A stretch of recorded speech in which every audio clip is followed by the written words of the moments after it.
I was born and raised in Annapolis, Maryland. My dad had a construction company, just was always riding anything with motor, building anything with motor, and we'd go down to Florida on the weekends for the winters because it got a little too cold here to ride motorcycles. But you know, it was definitely a full-time commitment, just having fun and trying to ride everything we could.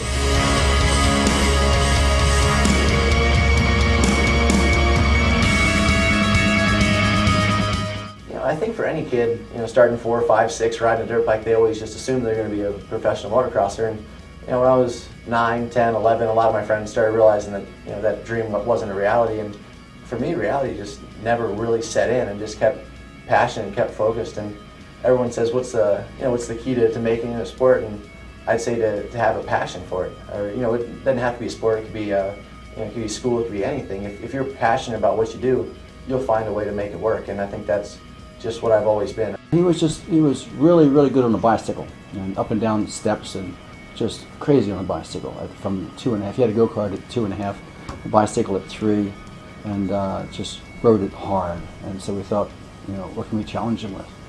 And somebody said, a motorcycle. For me, it was interesting because motocross is a sport where it's mostly athletes. Everyone works hard, everyone trains hard. No one that I knew really did drugs or definitely no one even drank, really. Everyone was just focused on trying to get their body as healthy as possible. It wasn't possible to do both. You either wanted to be the best in your sport or you wanted to have fun.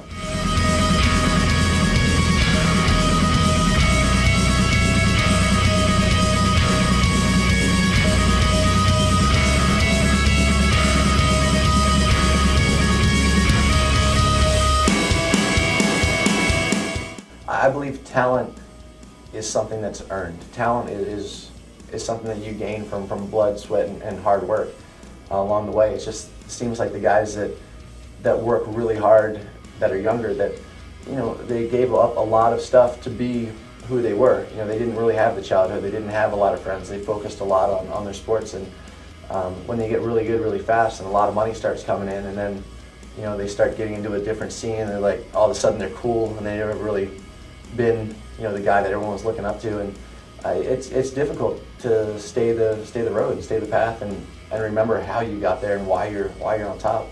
And at that point, you also have a responsibility to be a role model, someone other people look up to. He was very aware that to land the right kind of sponsors, if you want to be an athlete and you want to be good at what you do, you have to put the sport first, and that never includes smoking cigarettes, alcohol. It never includes anything except just a good, clean life. That's who they want to see when they give you that sponsorship.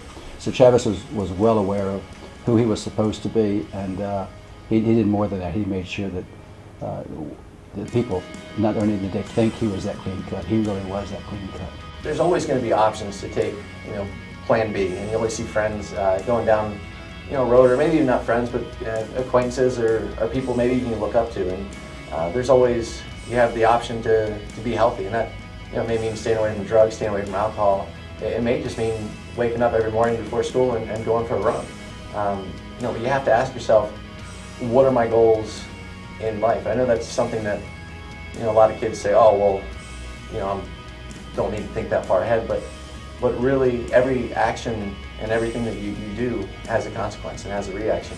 It's just something that I think is really important to realize. Where do you want to go and who do you want to be? Not who do everyone else wants you to be. And it's kind of thinking for yourself, I think, is a big part of why not to do drugs.